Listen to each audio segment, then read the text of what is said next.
જય હિન્દ વિદ્યાર્થી મિત્રો, સ્વાગત છે તમારું આજના વિડીયોની અંદર. અને આજે આપણે જોવાના છીએ જે ધોરણ 9ના વિજ્ઞાન વિષયના અસાઇનમેન્ટની સિરીઝ શરૂ હતી તેનું વિભાગ બીનું પ્રકરણ નંબર 7. તો શરૂ કરીએ આજના વિડીયોને, જેની અંદર તમારો આજનો પહેલો પ્રશ્ન છે તફાવત આપો અંતર અને સ્થાનાંતર. જેની અંદર અંતર જોઈએ આપણે તો અંતર એ આપેલા સમયગાળામાં ગતિ કરતા પદાર્થે કાપેલા ગતિપથની કુલ લંબાઈ છે, જ્યારે સ્થાનાંતર છે એ આપેલા સમયગાળામાં ચોક્કસ દિશામાં પદાર્થના સ્થાનમાં થતો ફેરફાર છે. બીજું, અંતર છે એ ગતિપથ ઉપર આધાર રાખે, જ્યારે સ્થાનાંતર છે એ ગતિપથ ઉપર આધાર રાખતું નથી. અંતર છે એ અદિશ રાશિ છે, જ્યારે સ્થાનાંતર છે કેવી સદિશ રાશિ છે. અંતરનું મૂલ્ય સ્થાનાંતર કરતાં વધુ અથવા તો સ્થાનાંતર જેટલું હોય છે, જ્યારે સ્થાનાંતરનું મૂલ્ય અંતર કરતાં ઓછું અથવા તો અંતર જેટલું હોય છે. ત્યારબાદનો આપણે પ્રશ્ન જોઈએ તો વેગનું માત્ર સૂત્ર લખો અને તેનો એસઆઈ એકમ જણાવો. તે સદિશ રાશિ છે કે અદિશ? વેગ છે તો એનું સૂત્ર શું છે? તો કે સ્થાનાંતરના છેદમાં સમય, એટલે કે S/T. બરાબર. તો સ્થાનાંતરનો એસઆઈ એકમ છે મીટર અને સમયનો એસઆઈ એકમ સેકન્ડ છે. તેથી વેગનો જે એસઆઈ એકમ છે શું થાય? મીટરના છેદમાં સેકન્ડ, એટલે કે M/S અથવા તો M/S, એટલે કે metre into second raise to -1. વેગ માટે કિલોમીટર પર અવર કે kilometre into hour raise to -1, પછી સેન્ટીમીટર પર સેકન્ડ કે centimetre into second raise to -1 જેવા એકમો છે એ પણ વપરાય છે. વેગ છે એ સદિશ રાશિ છે. વેગની દિશા એ સ્થાનાંતરની દિશા હોય છે. ત્યાર પછીનો આપણે પ્રશ્ન જોઈએ તો પ્રવેગની વ્યાખ્યા લખો અને તેનું સૂત્ર લખો. પ્રવેગની વ્યાખ્યા કંઈક એવી છે કે એકમ સમયમાં ગતિમાન પદાર્થના વેગમાં થતા ફેરફારને શું કહેવામાં આવે છે મિત્રો? પ્રવેગ કહેવાય છે. અથવા તો ગતિમાન પદાર્થના વેગમાં થતા ફેરફારનો જે સમય દર છે એને પ્રવેગ કહે છે. અને પ્રવેગનું સૂત્ર છે વેગમાં થતા ફેરફારના છેદમાં સમયગાળો. ત્યારબાદનો આપણે પ્રશ્ન જોઈએ તો અનિયમિત પ્રવેગી ગતિ એટલે શું અને તેનું એક ઉદાહરણ આપો. તો કોઈ પદાર્થના વેગનો જે બદલાવાનો એટલે કે ફેરફારનો દર અનિયમિત હોય તો તે પદાર્થ અનિયમિત પ્રવેગી ગતિ કરે છે તેમ કહેવાય. ઉદાહરણ તરીકે ટ્રાફિકવાળા રસ્તા પર વાહનની ગતિ. તો ટ્રાફિકવાળા રસ્તા પર વાહનનો પ્રવેગ છે એ વારંવાર બદલાતો હોય, આથી વાહનની ગતિ છે અનિયમિત પ્રવેગી ગતિ કહેવાય છે. ત્યારબાદનો પ્રશ્ન છે તફાવત આપો પ્રવેગ અને પ્રતિપ્રવેગ વચ્ચેનો. તો પ્રવેગ એટલે કે એકમ સમયમાં પદાર્થના વેગમાં થતા વધારાને આપણે પ્રવેગ કહીએ, એટલે કે ફેરફાર જે થાય છે એને પ્રવેગ કહીએ. જ્યારે એકમ સમયમાં પદાર્થના વેગમાં થતા ઘટાડાને શું કહેવાય છે? પ્રતિપ્રવેગ. બરાબર. અહીંયા વધારાને પ્રવેગ અને ઘટાડાને પ્રતિપ્રવેગ કહેવાય. બીજું આપણે જોઈએ તો પ્રવેગિત ગતિમાં પ્રવેગનું મૂલ્ય હંમેશા ધન હોય અને પ્રતિપ્રવેગિત ગતિમાં પ્રવેગનું મૂલ્ય ઋણ હોય છે. જ્યારે પ્રવેગની દિશા એ વેગની દિશામાં હોય, પ્રતિપ્રવેગની દિશા એ વેગની દિશાની વિરુદ્ધમાં હોય છે. ત્યારબાદ અમુક ઊંચાઈથી મુક્ત પતન કરતા પદાર્થમાં પ્રવેગ ઉત્પન્ન થાય અને શિરોલંબ ઊંચે ઉછાળેલા પદાર્થમાં પ્રતિપ્રવેગ ઉત્પન્ન થાય છે. ત્યારબાદનો આપણે પ્રશ્ન જોઈએ તફાવત નિયમિત ગતિ અને અનિયમિત ગતિ માટેનો. તો આ પ્રકારની એટલે કે નિયમિત ગતિ છે, બરાબર, એ આ પ્રકારની ગતિમાં એટલે કે સુરેખ પથ પર પદાર્થ એક સરખા સમયગાળાની અંદર એક સરખું અંતર કાપે છે. જ્યારે અનિયમિત છે એ ગતિમાં જ્યારે સુરેખ પથ ઉપર પદાર્થ એક સરખા સમયગાળામાં એક સરખું અંતર કાપતો નથી. ત્યારબાદનો કે આ પ્રકારની ગતિમાં અંતર વિરુદ્ધ સમયનો આલેખ સુરેખા હોય. અનિયમિત છે એની અંદર જે ગતિ છે એમાં અંતર વિરુદ્ધ સમયનો આલેખ સુરેખા હોતો નથી. ત્યારબાદનું કે આ પ્રકારની ગતિમાં વેગ વિરુદ્ધ સમયનો આલેખ એક્સ અક્ષ એટલે કે સમય અક્ષને સમાંતર હોય છે. જ્યારે અનિયમિતમાં કે આ પ્રકારની ગતિમાં વેગ વિરુદ્ધ સમયનો આલેખ એક્સ અક્ષ એટલે કે સમય અક્ષને સમાંતર હોતો નથી. ત્યારબાદ ચોથું છે સુરેખ પથ પર થતી નિયમિત ગતિ માટે આપેલા સમયગાળામાં પદાર્થે કાપેલા અંતર અને તેના સ્થાનાંતરનું મૂલ્ય તથા તેની ઝડપ અને સરેરાશ વેગનું મૂલ્ય સમાન હોય છે.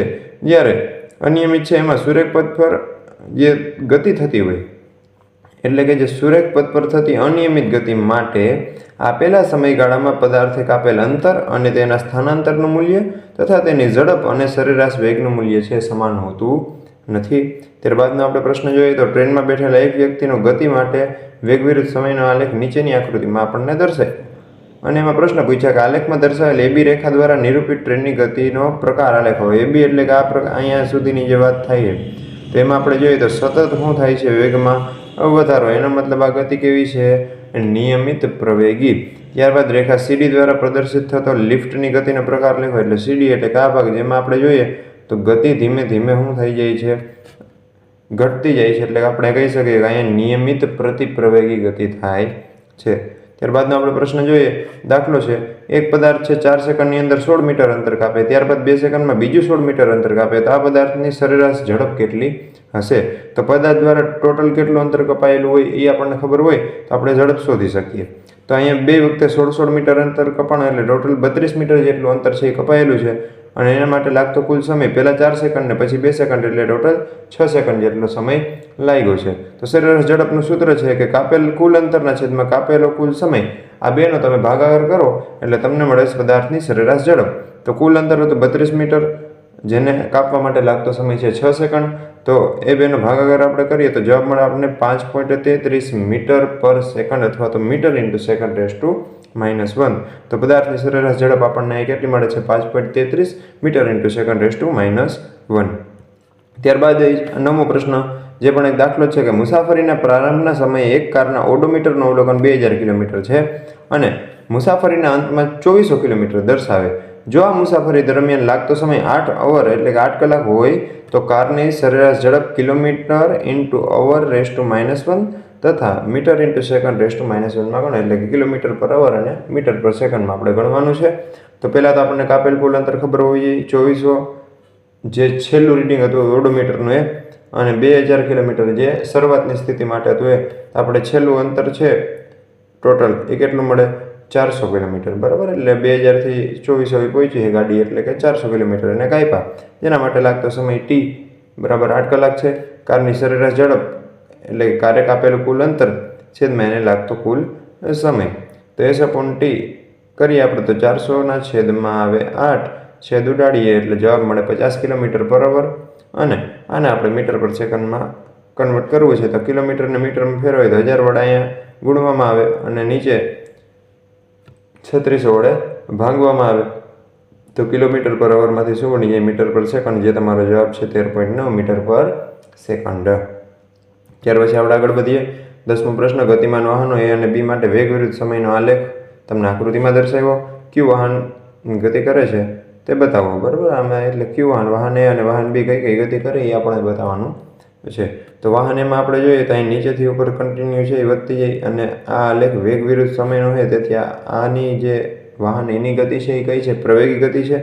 અને વાહન બીમાં કન્ટિન્યુ ઘટતું જાય છે એટલે કે એની ગતિ છે પ્રતિપ્રવેગી ગતિ. તો આગળનો પ્રશ્ન કે બે ગતિમાન કાર A અને B માટે અંતર વિરુદ્ધ સમયનો આલેખ આકૃતિમાં આપણને દર્શાવ્યો. તો પ્રશ્નના જવાબમાં આપણે પ્રશ્ન તો પહેલાં એ પૂછ્યા કાર A અને કાર B નું પ્રારંભિક સ્થાન જણાવો. કાર A ક્યાં છે? તો કાર A નું પ્રારંભિક સ્થાન છે ઉગમ બિંદુ હોય અહીંથી શરૂઆત થાય છે એટલે ઉગમ બિંદુ O ઉપર છે. અને B નું આપણે પ્રારંભિક સ્થાન જોઈએ, બરાબર. તો અહીંયા O થી 500 મીટરના અંતરે છે. આપણે y અક્ષ જે બતાવી છે આ x અક્ષ છે, x અક્ષમાં સમયગાળો છે, y અક્ષમાં અંતર છે અને અહીંયા 500 લખેલું છે અને અહીંથી જ આ B ની શરૂઆત થઈ છે. તો આપણે એવું કહી શકીએ કે B નું જે પ્રારંભિક સ્થાન છે આ ઉગમ બિંદુ O થી કેટલું? તો કે 500 મીટર અંતરે આવેલું છે. બીજો પ્રશ્ન, બંને કાર કયા સમયે અને ઉગમ બિંદુથી કયા અંતરે એકબીજાને મળશે? તો આ પોઈન્ટ ઉપર અહીંયા બંને કારો ભેગી થાય છે તો સમય કયો છે? તો કે 40 સેકન્ડ જેટલો, બરાબર. અને કેટલા અંતરે? તો કે અહીંયા 600 મીટરના અંતરે એટલે ઉગમ બિંદુઓથી 600 મીટરના અંતરે બંને કારો છે એકબીજાને મળશે. એટલે કે 40 સેકન્ડ અને 600 મીટર અંતરે બંને વાહનો છે એટલે કે બંને જે કાર છે એકબીજાને મળશે. ત્યારબાદનો પ્રશ્ન, નિયમિત પ્રવેગી અને નિયમિત પ્રતિપ્રવેગી ગતિ એટલે શું? તેના એક ઉદાહરણ આપો. તો પહેલાં આપણે જોઈએ નિયમિત પ્રવેગી ગતિ. તો સુરેખ પથ પર એક જ દિશામાં ગતિ કરતા પદાર્થના વેગમાં થતો વધારો એ સમયના સરખા ગાળામાં સમાન રહેતો હોય તો તે પદાર્થ નિયમિત પ્રવેગી ગતિ કરે છે એવું કહી શકાય. ઉદાહરણ તરીકે મુક્ત પતન કરતા પદાર્થની ગતિ. ત્યારબાદ નિયમિત પ્રતિપ્રવેગી ગતિ. તો સુરેખ પથ પર એક જ દિશામાં ગતિ કરતા પદાર્થના વેગમાં થતો ઘટાડાનો જે સમય છે વેગમાં થતો જે ઘટાડો છે એ સમયના એક સરખા ગાળામાં કેવો રહેતો હોય? સમાન રહેતો હોય તો તે પદાર્થ નિયમિત પ્રતિપ્રવેગી ગતિ કરે છે તેમ કહેવાય છે. ઉદાહરણ તરીકે ઉર્ધ્વ દિશામાં ફેંકવામાં આવેલ પદાર્થની ગતિ. તો મિત્રો જે આપણું અહીં ચેપ્ટર હતું એ થાય છે પૂરું. આપણે જલ્દીથી જ એક નવા વિડીયો સાથે મળીશું. ત્યાં સુધી બધાને જય હિન્દ.